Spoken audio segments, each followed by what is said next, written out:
Écoutez. Il y a des jours où être moi, c'est une malédiction. Pas parce que je suis particulièrement malchanceux, enfin, si, un peu, mais surtout parce que mon dyspraxique radar à galère semble toujours pointer droit sur le chaos.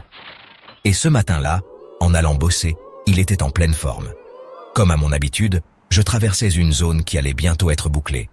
C'est un de mes talents cachés, réussir à me faufiler juste avant qu'ils installent les barrières, façon avant-première VIP du désastre.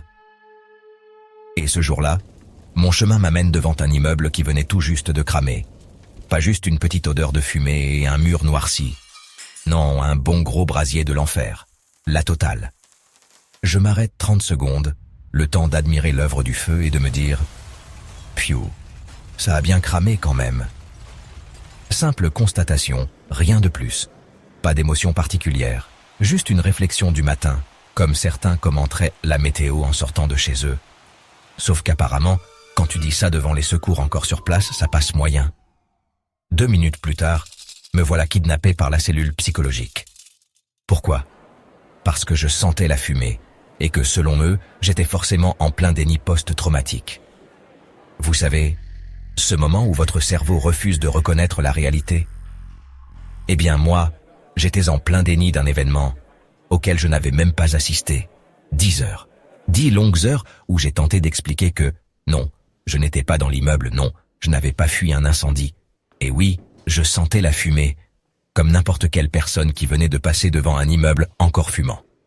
Mais eux, persuadés d'avoir affaire à un traumatisé en mode robot, me scrutaient comme un spécimen rare. Je crois que si j'avais dit « Bon, je me casse, j'ai réunion à 10 heures », ils auraient immédiatement appelé un psychiatre en urgence. Après 9 heures d'argumentation plus intense qu'un procès, j'ai fini par les convaincre que j'étais juste un innocent piéton matinal, au mauvais endroit au mauvais moment.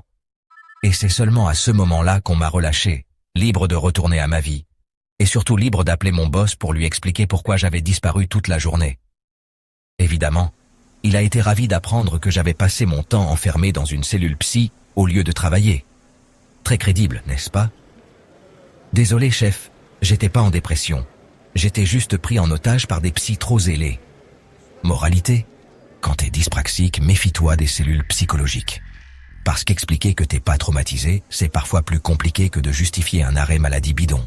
Et surtout, la prochaine fois, je regarderai mes chaussures en marchant, ça m'évitera des embrouilles.